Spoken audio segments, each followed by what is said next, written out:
Movie की शुरुआत हुआंगजिन से होती है, जो अपनी बीमार दादी के लिए दवाइयां ले जा रहा था। लेकिन इतने में एक तेज तरीन फरारी ने उसे टक्कर मार दी, जिससे हुआंगजिन की दोनों टांगे टूट जाती हैं। लेकिन गाड़ी में बैठे रईस बहन भाई उसकी मदद किए बिना ही वहां से भाग गए। फिर भी किसी तरह हुआंगजिन हॉस्पिटल पहुंच जाता है और वो धीरे धीरे अपने होश खोने लगता है। मगर उस समय भी हुआंगजिन को सिर्फ अपनी दादी और अपने डूबते हुए फुटबॉल करियर की चिंता हो रही थी, क्योंकि आज ही के दिन कोरिया के सबसे बड़े फुटबॉल क्लब में उसकी सिलेक्शन हुई थी, जिसकी खुशखबरी देने के लिए वो अपनी दादी के पास ओल्ड एज होम जा रहा था। और उसी वक्त उन दो जुड़वा अमीर जादों ने रेड लाइट होने के बावजूद भी बेचारे हुआजिन को टक्कर मार दी। हुआजिन की हालत बहुत ज्यादा खराब हो जाती है, जिसके चलते डॉक्टर्स ने फौरन सर्जरी शुरू कर दी और हुआजिन की जान बचाने की पूरी कोशिश करने लगे। उसी दौरान वो जुड़वा अमीर जादे अपनी पावर का इस्तेमाल करते हैं और एक्सीडेंट वाली जगह की सीसीटीवी फुटेज को मिटा देते हैं। उन्होंने एक रिश्वतखोर पुलिस ऑफिसर को फोन किया और कहा अगर कोई कार एक्सीडेंट का केस आए तो उसे दर्ज ही न करें। साथ ही साथ उन्होंने रोड की सफाई करवाकर सारे सबूत भी मिटा दिए। लेकिन ये सब कुछ उन्होंने अपने पिता पार्क तेसो से छुप कर किया था, क्योंकि वैसे तो वो बहुत ज्यादा अमीर थे, लेकिन चलती सिर्फ और सिर्फ उनके पिता की ही थी। दरअसल पार्क तेसो चोसांग कंपनी के मालिक है, जो कोरिया की टॉप 10 बड़ी कंपनीज में से एक कंपनी है। इसीलिए पार्क तेसो को चोसांग कंपनी की रेपुटेशन बहुत ज्यादा प्यारी होती है। मगर साथ ही साथ उन्हें रेसिंग का भी बहुत ज्यादा शौक था। वो हर रोज रात को अपने गैराज में आते, जहाँ पर तरह तरह की एक से बढ़कर एक महंगी स्पोर्ट्स कार खड़ी होती। लेकिन उनकी फेवरेट स्पोर्ट्स कार बस एक ही थी, जिसे वो अपनी जान से भी बढ़कर चाहते थे। ये कार कोई और नहीं बल्कि वही थी जिसके अंदर उन दो जुड़वा अमीर जादों ने, यानी पार्क तेसो के जुड़वा बच्चों ने हुआंगजिन को उड़ा दिया था। चेयरमैन पार्क तेसो जैसे ही गैराज में आते हैं तो उन्होंने तुरंत ही अपने कार में हुए चेंजेस को पहचान लिया, क्योंकि चेयरमैन के बच्चों ने रातों रात कार को एक मर्तबा फिर से रिपेयर करवा लिया था। लेकिन जैसा कि पार्क तेसो बहुत ज्यादा शातिर है और अपनी कार को बहुत पसंद करते हैं, इसीलिए उन्हें समझ में आ गई कि यहाँ पर कुछ न कुछ तो गड़बड़ जरूर है। लेकिन इस बारे में वो गैराज के मैनेजर से कोई बात नहीं करते। वो तुरंत ही अपनी कार के अंदर बैठते हैं और अपनी कार में लगे हुए कैमरा को ऑन करने लगे। ये देखकर मैनेजर घुटनों के बल बैठकर पार्क तेसो से माफी मांगने लगता है। मैनेजर ने कहा मुझे माफ कर दीजिए, आप ही के जुड़वा बच्चे आए थे और मेरे कहने के बावजूद वो आपकी प्यारी स्पोर्ट्स कार को लेकर शहर में घूमने चले गए। पार्क तेसो को ये देखकर अपने बच्चों पर बहुत गुस्सा आया। लेकिन तभी सीन शिफ्ट होता है और हम देखते हैं पार्क तेसो के बच्चों को, जिनमें से लड़की का नाम है कांगजे और लड़के का नाम है कांगसांग। वो दोनों आपस में बातचीत कर रहे थे कि कहीं बाबा को पता न चल जाए। अगर उन्हें पता चला तो हमारी सौतेली बहन की तरह हमें भी वो घर से बाहर निकाल देंगे।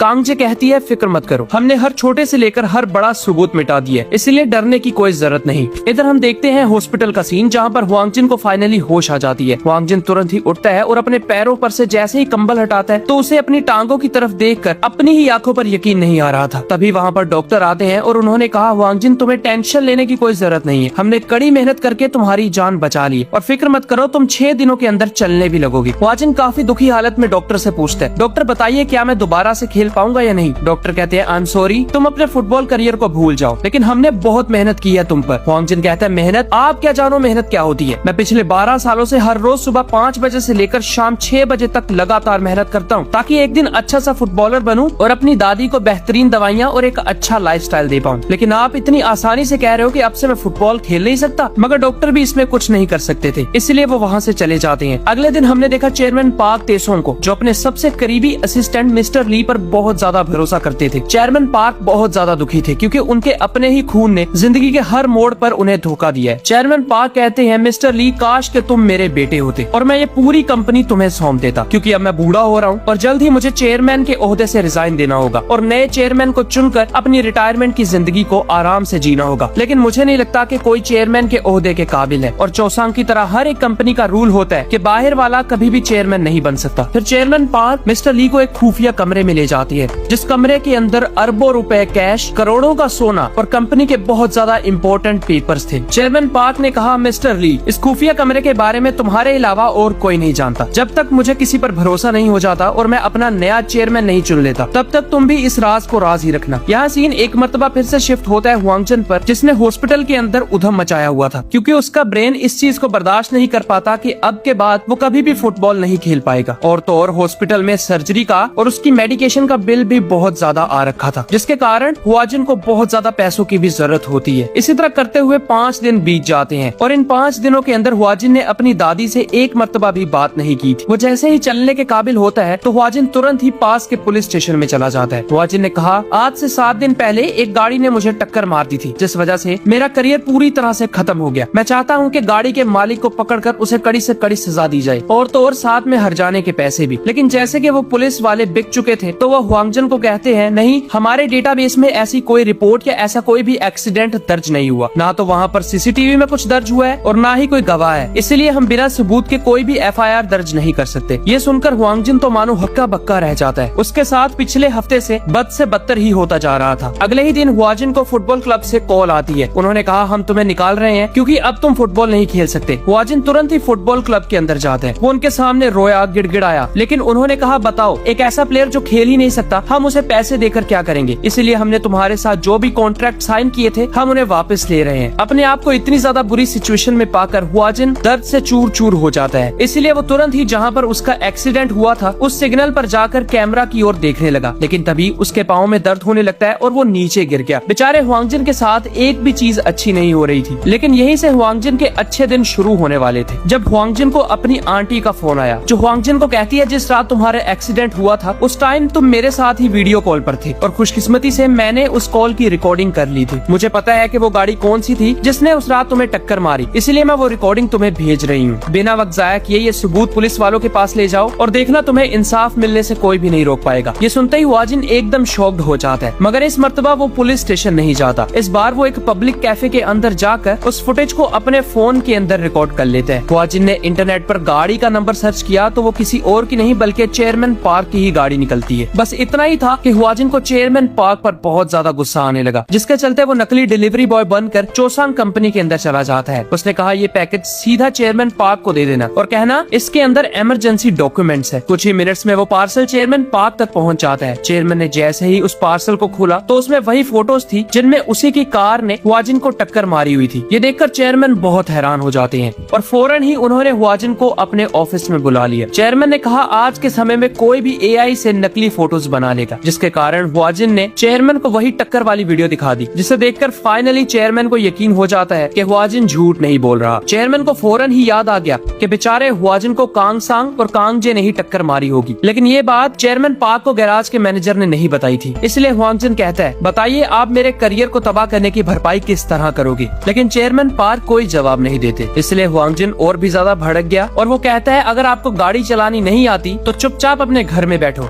शहर के अंदर यहाँ वहाँ गधों की तरह घूमते मत फिरो। ये सुनकर चेयरमैन पार्क जरा सा गुस्सा हो गए। वो तुरंत ही अपने टेबल पर जाकर बैठते हैं और अपने ड्रॉर में से एक ब्लैंक चेक बाहर निकालते हैं। चेयरमैन ने कहा ये मेरा साइन किया हुआ चेक है, तुम इस पर जितनी भी रकम भरोगे मैं तुम्हें देने के लिए तैयार हूँ। हुआंग जिन ने कहा मुझे पता था तुम इस मैटर को पैसों से सोल्व करने की कोशिश करोगे, इसके अलावा तुम्हारी औकात भी क्या है। लेकिन इसके जवाब में चेयरमैन पार्क ने कहा देखो बेटा, अगर तुम वैसे किसी तरह एक्सीडेंट में आ जाते और इसी तरह तुम्हारा करियर खत्म हो जाता तो बात तो फिर भी सेम ही थी, क्योंकि कोई भी फुटबॉल क्लब तुम्हें साइन नहीं करता। लेकिन मैं तुम्हें एक मौका दे रहा हूँ, तुम यहाँ जितने चाहे उतने पैसे लिख सकते हो और अपनी बची हुई जिंदगी ऐशो आराम से जियो। लेकिन याद रहे तुम्हारे पास सिर्फ और सिर्फ 3 घंटे हैं। जैसे ही 3 घंटे खत्म हो जाएंगे तुम दोबारा से मेरे ऑफिस में आओगे और तुमने जितनी रकम इस चेक पर लिखी होगी मैं तुरंत ही वो रकम तुम्हें दे दूंगा। इसलिए हुआंग जिन वहाँ से चला जाता है। जब वो नीचे बैठकर इंतजार कर रहा था तभी उसे अपनी दादी का वीडियो कॉल आया। वो हुआंग जिन से कहती है मुझे पता था कि तुम एक ना एक दिन बहुत बड़े फुटबॉल प्लेयर बनोगे, इसलिए खुशी में यहाँ वहाँ मत फिरते रहना, जल्दी से टाइम निकाल कर मेरे पास ओल्ड एज होम आ जाना और हम बैठकर खूब बातें करेंगे। लेकिन तभी बेचारे हुआंग जिन को रोना आ जाता है, क्योंकि उसे नहीं पता था कि अब वो किस मुंह से अपनी दादी को फुटबॉल करियर खत्म हो जाने का कहेगा। इसलिए वो फोन को बंद करता है और एक जगह पर बैठकर रोने लगा। लेकिन तभी उसे याद आया कि आखिरकार वो इतना झंझट सिर्फ और सिर्फ अपनी दादी के लिए तो कर रहा है। अगर वो चेयरमैन पार्क से 10 करोड़ रुपए मांग लेगा तो उसकी बची हुई जिंदगी सुकून से कटेगी। यहाँ हम देखते हैं चेयरमैन पार्क को, जिसने अपने बेटों को ऑफिस में बुलाया था, क्योंकि चेयरमैन को उन दोनों की हकीकत के बारे में पता चल जाता है। अपने पिता के चेहरे पर गुस्सा देखकर कांग जे तुरंत ही अपने घुटनों पे आ जाती है। कांग जे ने कहा मुझे माफ कर दीजिए, उस रात गाड़ी कांग सांग चला रहा था, मैं तो बस इसके साथ बैठकर शहर घूम रही थी। ये सुनते ही कांग सांग भी बहुत ज्यादा डरने लगा। वो भी घुटनों के बल बैठकर चेयरमैन पार्क से अपने किए की माफी मांगने लगता है। कांग सांग ने कहा प्लीज चेयरमैन, इसे मेरी आखिरी गलती समझकर माफ कर दीजिए। लेकिन चेयरमैन बहुत ज्यादा गुस्सा हो गए। चेयरमैन ने कहा तुम लोग गलतियां करते हो और ऊपर से मुझे बताते तक नहीं, इसीलिए ये गलती नहीं बल्कि चोरी मानी जाएगी। और तो और तुम लोगों ने सिर्फ और सिर्फ इस कंपनी को नुकसान ही पहुंचाया है। पिछले साल के रिकॉर्ड्स में पता चला कि कंपनी आगे बढ़ने की बजाय 200 करोड़ के घाटे में जा रही है। अगर ऐसे ही चलता रहा तो हमारी चोसांग एक दिन टॉप 100 में भी नहीं रहेगी, क्योंकि इसको चलाने वाले तुम जैसे निकम्मे और निठल्ले हैं। लेकिन अब मैंने फैसला ले लिया है, मुझे तुम दोनों से ज्यादा अपनी कंपनी प्यारी है, इसलिए आज शाम को घर जाते ही मैं तुम दोनों को अपने घर से निकाल दूंगा और आज के बाद तुम दोनों को एक फूटी कौड़ी भी नहीं मिलेगी। ये कहकर चेयरमैन पार्क वहाँ से जाने लगे। उन दोनों को अपने आप पर यकीन नहीं हो रहा था कि आखिर चेयरमैन ने अपने ही बच्चों से नाता तोड़ दिया, इसलिए वो हड़बड़ी के अंदर आकर अपने पिता की ओर जाने लगे ताकि उनसे माफी मांगकर ऐसा करने से रोक पाए। इधर हम देखते हैं हुआंगजन को, जिसने चेक के ऊपर 10 करोड़ की बजाय 100 करोड़ लिख दिया था और अब सीधा चेयरमैन पार्क के पास जा रहा होता है। इधर चेयरमैन पार्क भी लिफ्ट से बाहर आ जाते हैं। उनके पीछे पीछे ही कांग सांग और कांग जे बड़ी तेजी से चेयरमैन पार्क की ओर आ रहे थे।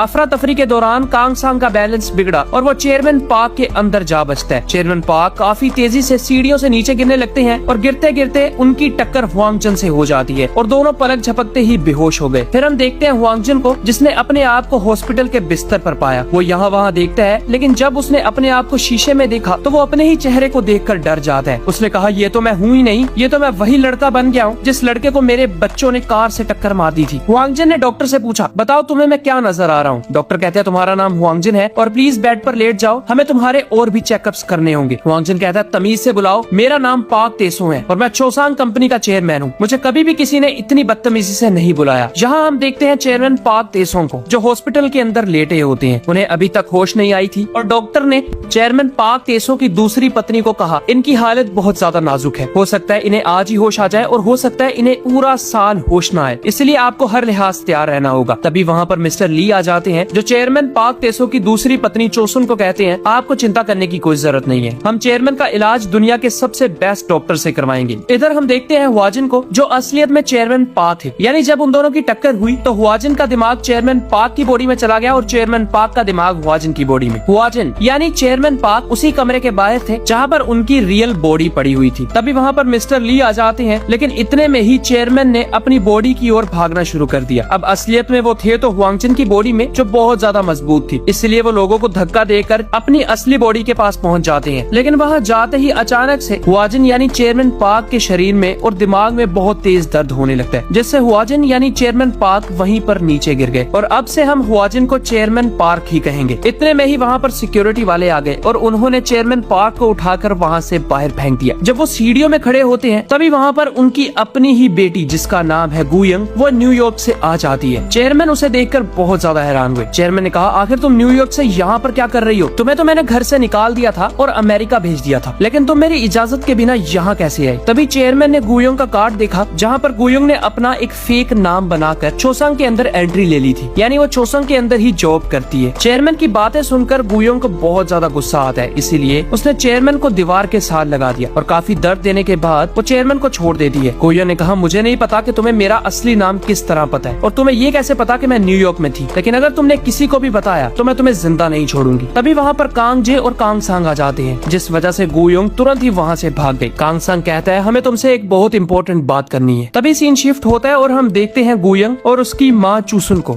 जहाँ पर चूसुन अपनी बेटी गुयंग के साथ चेयरमैन पार्क की बॉडी के पास आई थी ताकि गुयंग अपने पिता को देख ले। गुयंग अपने पिता को देखकर दुखी तो थी और साथ ही साथ उसे गुस्सा भी आ रहा था, क्योंकि एक छोटी सी गलती की वजह से उसके पिता चेयरमैन पार्क ने उसे छोटी सी उम्र में ही न्यूयॉर्क पढ़ने के लिए भेज दिया और इस बात को अब 14 साल हो चुके हैं, इसलिए वो अपने पिता से जरा सा गुस्सा थी। यहाँ दूसरी तरफ हम देखते हैं कांग सांग और कांग जे को, जो हुआंगजिन यानी चेयरमैन पार्क को अपने घर ले आते हैं। उन्होंने बोला, देखो उस रात जिस गाड़ी ने तुम्हें टक्कर मारी थी, तुम कहते हो वो मेरे पिता की गाड़ी थी, क्या तुमने अंदर बैठे हुए किसी का भी चेहरा देखा था? यहाँ चेयरमैन एक बहुत बड़ी चाल चलते हैं। चेयरमैन ने कहा, हाँ, गाड़ी के अंदर तुम दोनों ही बैठे हुए थे। ये सुनते ही उन दोनों के चेहरे फीके पड़ गए, इसलिए बिना वक्त गवाए उन्होंने चेयरमैन पार्क यानी अपने ही पिता को, जो दिखने में हुआजिन है, उन्हें एक कमरे में बंद कर दिया। उन दोनों ने कहा, हम तुम्हें एक फूटी कोड़ी नहीं देंगे और कुछ ही देर में हम तुम्हें जान से भी मार डालेंगे, इसलिए अगर तुम बचना चाहते हो तो एक कॉन्ट्रैक्ट पर साइन करो। वो कॉन्ट्रैक्ट ये होगा कि तुम आज के बाद हमारे खिलाफ कुछ भी नहीं बोलोगे। इतना कहकर वो दोनों वहाँ से चले गए। उन्होंने सिक्योरिटी वाले को बोला, ध्यान रहे ये घर के बाहर एक कदम भी ना रखे।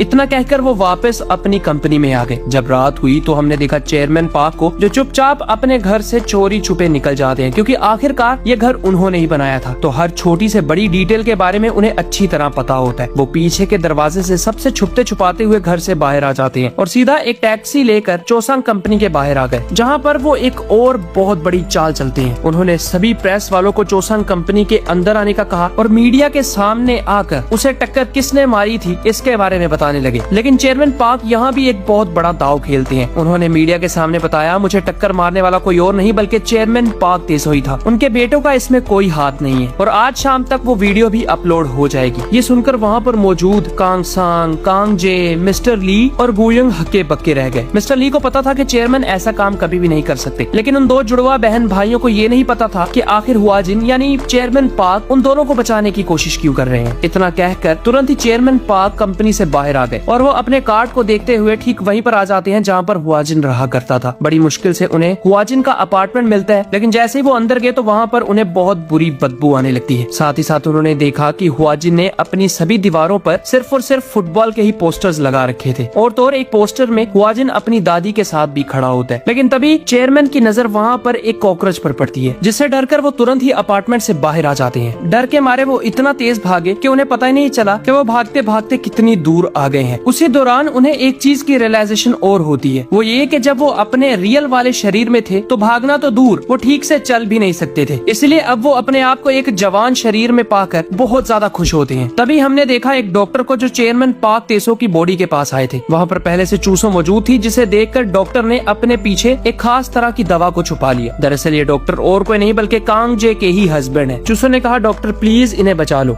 डॉक्टर कहते हैं अभी हमें सिर्फ और सिर्फ प्रे ही करनी चाहिए, इसलिए आप मेरे साथ घर चलिए और चेयरमैन को जरा सा वक्त दीजिए। इतना कहकर उसने छुपते छुपाते हुए एक ड्रॉर के अंदर उस दवा को छुपा दिया और चूसों को लेकर अपने साथ घर चला गया। जाते जाते उसने मैसेज किया, जिससे कांग जे को पता चल जाता है कि डॉक्टर ने अपना काम नहीं किया। अगले ही पल वहाँ पर छुपते छुपाते हुए चेयरमैन पार्क आ गए। वो अपनी बॉडी के पास आते हैं, लेकिन इस मर्तबा वो अपनी बॉडी के ज्यादा करीब नहीं गए। इस बार वो एक इम्पोर्टेंट काम करने के लिए आए थे। उन्होंने अपनी छड़ी के हैंडल को खोला और उसे अपने पास रख लिया। जब वो वहाँ से जा ही रहे थे कि इतने में वहाँ पर कांग सांग और कांग जे आ गए और उनकी आवाज सुनकर चेयरमैन पार्क एक सोफा के पीछे छुप गए। कांग जे और कांग सांग दोनों अपने पिता की बॉडी के पास खड़े होकर ये बातें कर रहे थे। अच्छा ही हुआ कि हमारे पिता कोमा में चले गए, लेकिन ध्यान रहे ये उठने नहीं चाहिए, वरना ये हमें घर से बाहर निकाल देंगे और इतनी बड़ी कंपनी हमारे हाथों से निकल जाएगी। ये सब कुछ दूर छुपे हुए चेयरमैन कांग जो हुआंगजिन की बॉडी में है वो अपनी आंखों से देख और अपने कानों से सुन रहे थे। फिर कांग जे ने ड्रॉर के अंदर से वो दवाई निकाली और जैसे ही वो चेयरमैन को ये दवा देने लगते हैं तभी चेयरमैन ने अपनी आंखें खोल ली। हुआंगजिन की बॉडी में मौजूद चेयरमैन ये देखकर हैरान हो गए, क्योंकि उन्हें समझ आ जाती है कि चेयरमैन की बॉडी में अब वो खुद नहीं बल्कि हुआंगजिन आ गया है। अपने पिता की आंखें खुली देखकर कांग सांग और कांग जे हक्के बक्के रह गए। तभी हुआंगजिन यानी चेयरमैन ने अपने बिस्तर से उठने की कोशिश की और अगले ही पल हुआंगजिन ने कांग सांग का हाथ पकड़ लिया। ये देखकर कांग सांग बहुत ज्यादा डर जाता है, लेकिन पीछे से कांग जे ने एक तकिए की मदद से अपने पिता का गला घोटने की कोशिश की। सांस ना आने की वजह से हुआंगजिन का दम घुटने लगता है। जैसे जैसे चेयरमैन की बॉडी यानी हुआंगजिन का दम घुटता, वैसे वैसे दूर छुपा हुआ हुआंगजिन यानी चेयरमैन का भी दम घुटते जाता। लेकिन वहाँ पर चेयरमैन अपने दिमाग से काम लेते हैं और पास ही में मौजूद अलार्म के बटन को दबा देते हैं, जिससे अलार्म बजने लगा और सभी हॉस्पिटल वाले तुरंत ही यहाँ वहाँ भागने लगे। अलार्म की आवाज सुनकर कांग जे ने तुरंत ही नीचे गिरी हुई दवाइयों को उठाया और कांग सांग को लेकर वहाँ से भाग गई। जैसे ही चेयरमैन की बॉडी को जरा सी राहत मिलती है तो हुआंगजिन में मौजूद चेयरमैन को भी बहुत सुकून मिला और काफी हड़बड़ी के अंदर वो हॉस्पिटल से बाहर आ जाते हैं। वो अपने बच्चों का इतना घटिया रूप देखकर बहुत टूट गए। चेयरमैन ने कहा, काश मैंने ये चीज देखी ही ना होती, और बार बार कांग सांग और कांग जे की उस हरकत को याद करके फूट फूट कर रोने लगे। रोते रोते चेयरमैन ने अपनी पैंट के जेब में से वही चेक निकाला जो चेक उन्होंने हुआंगजिन को दिया था और फौरन ही उन्हें हुआंगजिन के बारे में बहुत अफसोस होने लगता है। लेकिन उससे भी ज्यादा अफसोस उन्हें अपनी ही औलाद पर हो रहा था। जब काफी ज्यादा रोना धोना हो गया तो चेयरमैन अपनी हिम्मत को समेटते हैं और तुरंत ही कांग जे और कांग सांग के पास आ गए। चेयरमैन ने कहा, आप दोनों ने मुझसे बोला था कि मैं अपना फैसला तुम लोगों को सुनाऊं, इसलिए मेरा फैसला यह है कि तुम मुझे चोसांग के अंदर नौकरी दे दो और मुझे नौकरी फाइनेंस डिपार्टमेंट के अंदर चाहिए,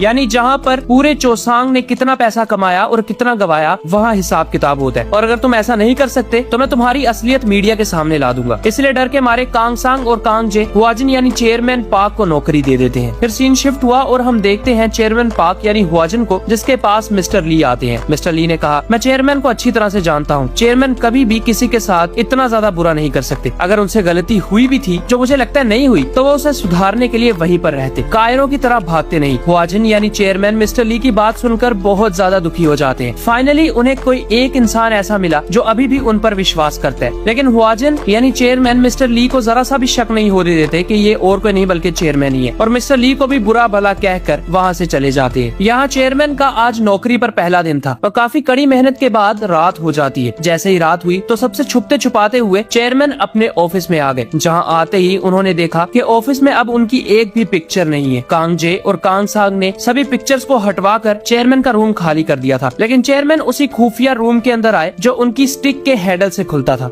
और अंदर जाते ही उन्होंने कुछ पैसे, कुछ सोना और 7 स्टार होटल का एंट्री पास ले लिया और उन सब चीजों को लेकर होटल में रहने चले जाते हैं। अब जैसे कि वो होटल 7 स्टार था, इसलिए वहाँ पर जरूरत की सारी चीजें मौजूद थी। सुबह होने पर रूम सर्विस वाले चेयरमैन के लिए नए सूट, नई घड़ी, नए मोबाइल और कुछ जरूरत की चीजें लाकर देते हैं। फिर वो रेडी होकर अपनी ही कंपनी चोसांग के अंदर जॉब करने के लिए पहुंच गए। वहाँ जाते ही उन्होंने देखा कि फाइनेंस डिपार्टमेंट के अंदर उनकी खुद की ही बेटी गोयंग भी जॉब करती है, जिसे भनक तक नहीं थी कि हुआजिन की बॉडी में और कोई नहीं बल्कि चेयरमैन खुद ही है। जब गोयंग ने हुआजिन को तू कह के बुलाया तो चेयरमैन बहुत भड़क गए। चेयरमैन ने कहा, तुम्हें अपने सीनियर को बुलाने की तमीज नहीं है क्या? इसलिए वहाँ पर मौजूद सभी लोग उन दोनों की तरफ देखने लगते हैं। गोयंग को अपनी बेइज्जती बर्दाश्त नहीं हुई तो वो चुपचाप वहाँ से चली गई और इसी तरह 2-3 दिन बीत गए। एक दिन जब सारे बड़े बड़े ऑफिसर्स और बड़ी बड़ी पोस्ट वाले एक जगह पर मीटिंग कर रहे थे, तभी वहाँ पर और कोई नहीं बल्कि गोयंग और हुआजिन यानी मिस्टर चेयरमैन आ जाते हैं। चेयरमैन ने कहा, आप सब लोगों को एक आखिरी पेशकश देना चाहता हूँ और चेयरमैन ने 3 बड़ी कंपनीज का नाम लिया। चेयरमैन ने कहा, इन 3 कंपनीज को हम अपनी कंपनी से अलग कर देंगे तो हमारी कंपनी को 300 करोड़ का मुनाफा होगा। अगर ऐसा नहीं करते तो हम लगातार घाटे में ही जाएंगे। चेयरमैन की बात सुनते ही कांग सांग के तो मानो होश ही उड़ गए, क्योंकि ये वही 3 कंपनीज थी जो किसी और की नहीं बल्कि कांग सांग की होती है। लेकिन इस बात के बारे में सिर्फ चेयरमैन को ही पता था। कांग सांग को लगता था कि इन 3 कंपनीज का मालिक कांग सांग है। इस बात के बारे में चेयरमैन को भी नहीं पता। इसलिए कांग सांग हुआजिन पर भड़क जाता है और उसे शक होने लगा कि शायद हुआजिन को हमारे सीक्रेट्स पता है और उसे पता है कि इन 3 कंपनीज में से जो घोटाला होता है वो सारे के सारा मेरी जेब में जाता है, जिसके चलते वो इन 3 कंपनी से नाता तोड़ने को बोल रहा है। और इसी तगड़े सस्पेंस के साथ ये पार्ट यही खत्म हो गया। पार्ट 2 की एक्सप्लेनेशन अगर चाहिए तो कमेंट्स के अंदर पार्ट 2 लिख देना। Thank you so much.